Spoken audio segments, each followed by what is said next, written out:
The goal is to be able to share the gospel with them if they don't have a Yes. faith in Jesus. Mm-hmm. But that starts with a relationship. Hello there. You are listening to the Girl Talk podcast. My name is Carol. I'm Kelly. Hey, I'm Tricia. We're so glad you've joined us today. We're going to be talking about who's on your heart. Now, before you turn away from this episode, I have to tell you what we did in devotions back a couple of months ago. Do y'all remember the guy was with us from Equip? Do you remember that devotion? Okay, let me remind you. Refresh. He asked been a long us time. on a piece of paper to draw a tic-tac-toe board. Remember this? Yes. Oh, yeah. Yes. All right, so think Yes. in your mind right now, tic-tac-toe board, and in the center square to write your address, okay? And then he asked us to go through our neighborhood in our minds and name all the people that lived in the houses around us and fill in the other blocks, right? And he said, he made this very powerful statement that I have not forgotten since. He said, revival doesn't start in our churches, it starts in our neighborhoods. Revival doesn't start in our churches, it starts in our neighborhoods. And his challenge to us was to get to know the people that live right around in our neighborhoods. Now, if you grew up where I did, we always knew our neighbors when I was growing up. But as I've become an adult, I can't say that I know my neighbors on the level that I knew my neighbors whenever we were growing up, right? And one of the things that he challenged us to do was he said, I want you to think about something that you know from the outside of their house. So that might be they have a Washington flag outside, so they pull for the Washington Commanders. You know that in football, or they have a Duke flag at they pull for whatever the case is. So, exactly something that you can tell from the outside, right? Right. Yes. And then he said, learn something about them that you would only know from being inside their home. And that was such a powerful exercise for me because I can call most of the names of my neighbors, but as far as knowing them on another level, I really don't. And so that very week, I was praying through that with the Lord, and I came home from work one day, and several of my neighbors were outside.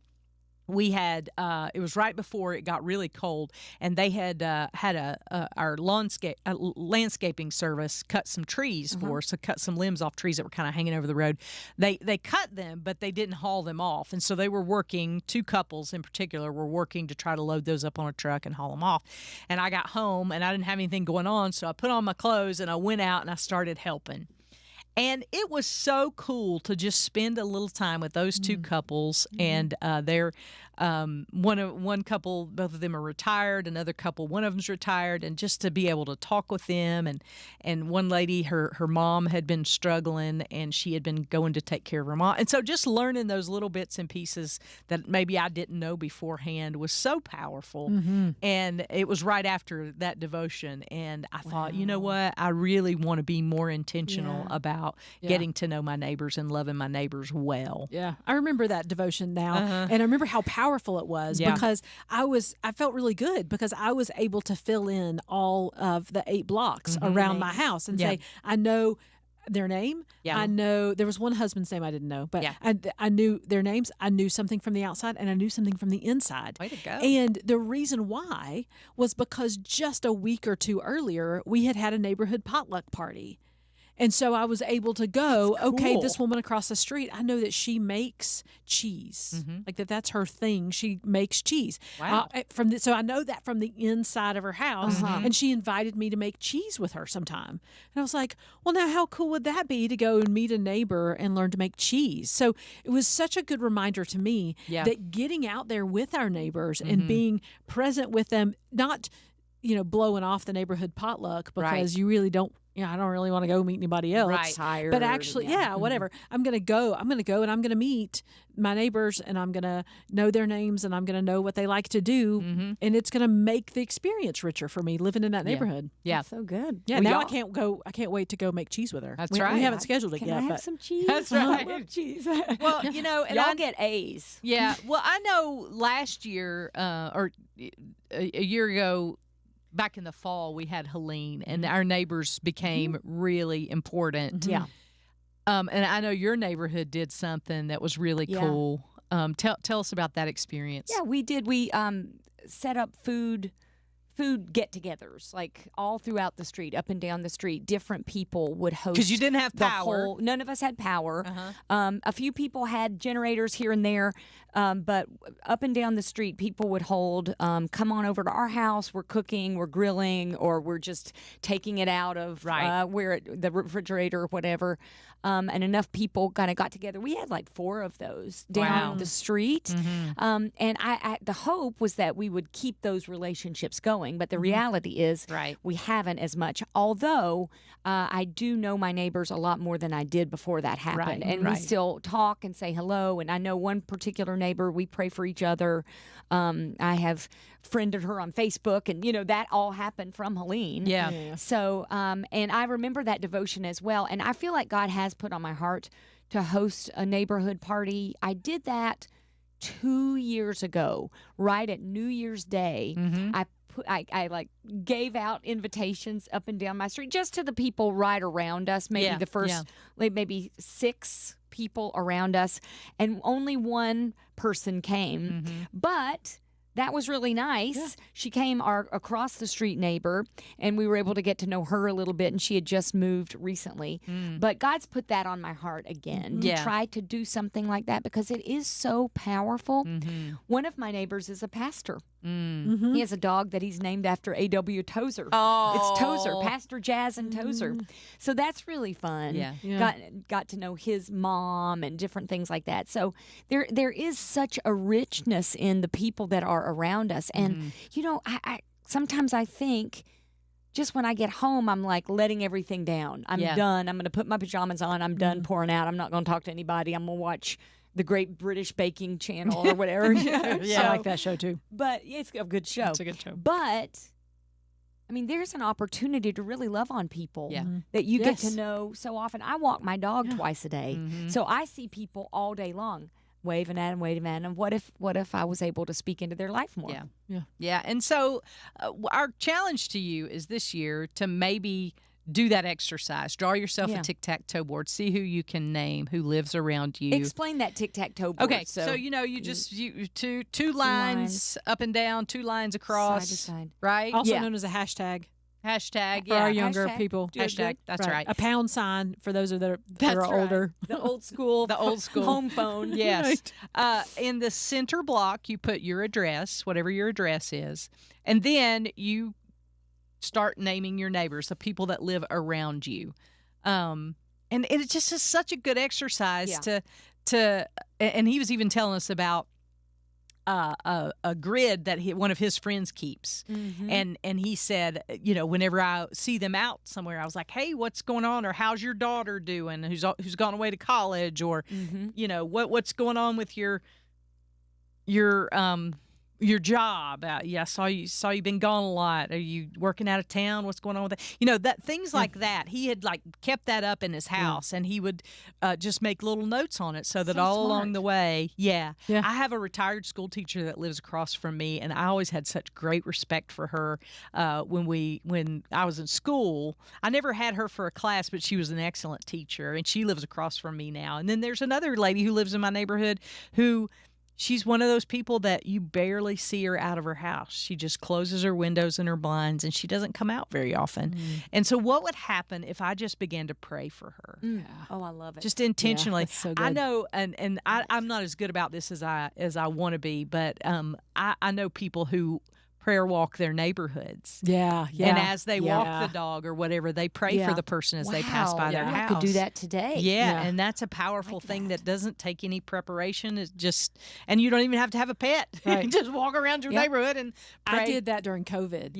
And because we were stuck, and what a rich experience it was to be able to walk around my neighborhood and pray for people. And, if I had a grid and I could remember people's names. Well, that's what I was going to say. It's so good, even better. It's so powerful when you're called by your name. Think about that. How powerful that is. And that is one concrete step that I know I can take, because I've got my grid filled out and I know that one. I don't know that one. I don't know that one. But if I ask them what their names are and remember their names and then call them by their names, and pray for them by name. That's really, really powerful. And another thing, and I thought of this idea just by talking to my daughter. My daughter is y'all know this, she's very crafty. Yes. I mean, if you show her something, she can make it. Like that just is part of her gifting, right? And so around Christmas time, we started thinking about ways, like little gifts we could do for our neighbors. And we thought we thought of a couple of different things, but she was into crocheting, and so she was going to try to make little crochet nativity scenes, and they aren't very expensive, but they're just little small. It was Mary, Joseph, and then Jesus in the manger, and put those in a little bag and include a card that says, "Hey, this is from Carol and Ella," and put our house number on it, and just say, if there's any way we can serve you or pray for you, here's our phone number, and stick that in a bag and go put it on their door.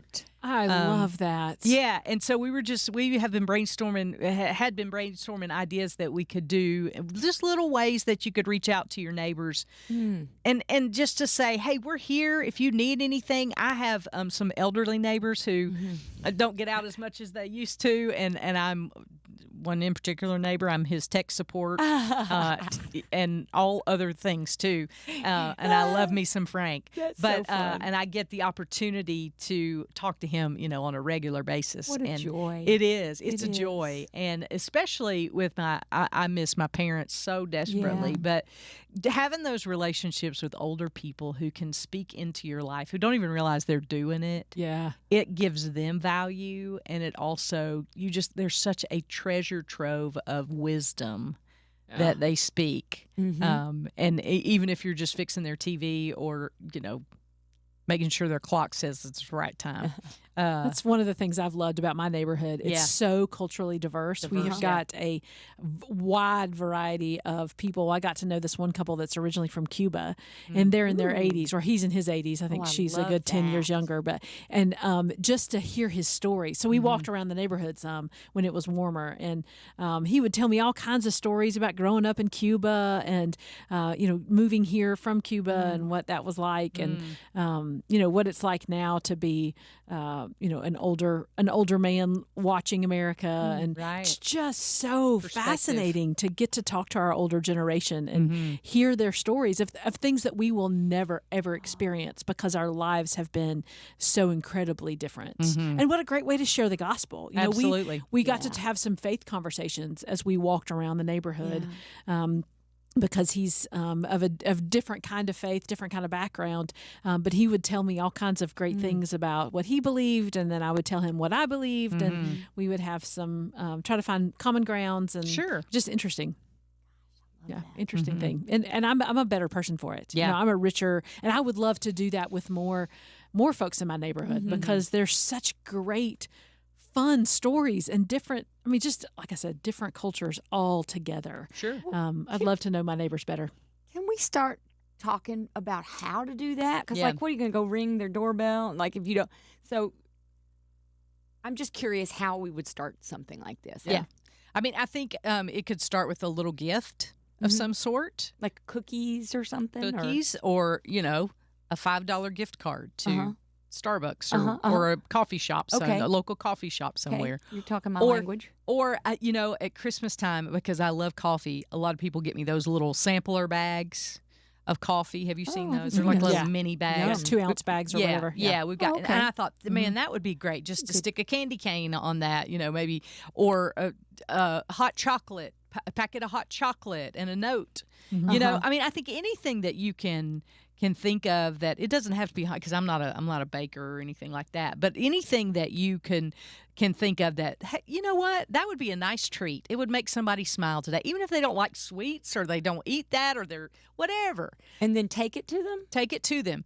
And some of the people in my neighborhood don't answer their door, because that can be a little scary at times if you don't know who it is. So sometimes we just, depending on the person and if we know them or not, sometimes we just will ring the doorbell and leave it there at the door. And, who knows what that will be. But you make yourself available. Yeah. And then they have your number if they want to call and say thank you. Or they have your number if they need something. Like this. Okay. Or they have your number if there's something going on in the neighborhood and maybe they feel unsafe, or, those kinds of things. I think it just builds a bond. And I mean, who doesn't like to get a gift? Right. Doesn't matter what it is. Who doesn't love to get a gift? Yeah. Yeah, true. So, yeah, open I think door. one of the things you said that was great is make yourself available. Mm-hmm. And so, like, that's how I got to know my neighbors. Yeah. Was it's harder in January. I don't have Sure. dogs, but maybe you can do this because you have dogs. But walking around the neighborhood and kind of timing it intentionally to walk out the door at the same time the other person's walking by your house. And so, I mean, it takes a little bit of stalking to kind of make sure that happens. Watching out the door. Okay, looking. Okay, now I'm going to walk out the door. But walking out and then having an arsenal of questions that you can use as door openers to say, hey, look at your dog. It's so cute. Tell me about your dog. Okay, now I'm going to ask you about yourself, and now I'm going to ask you about your holiday accent's plans weird. last year or whatever. Maybe not Don't weird, say but your accent's weird. Your accent's different than my accent. Where'd you come from? Yeah. How long have you Tennessee. lived here? Right. Because most everybody that's from around here ain't from around here. Yeah. They are from around someplace else, and they moved here. Yeah. So, yeah, getting to hear Good. I some like to people's have stories. The questions in mind. Yeah. And I think the goal is relationship Yes. because the goal is to be able to share the gospel with them if they don't have a Yes. faith in Jesus. But that starts with a relationship. And I don't know of anybody who, I mean, when you think about it, everybody loves a gift. Everybody likes to know that they matter to somebody, that somebody was thinking of them. Yeah.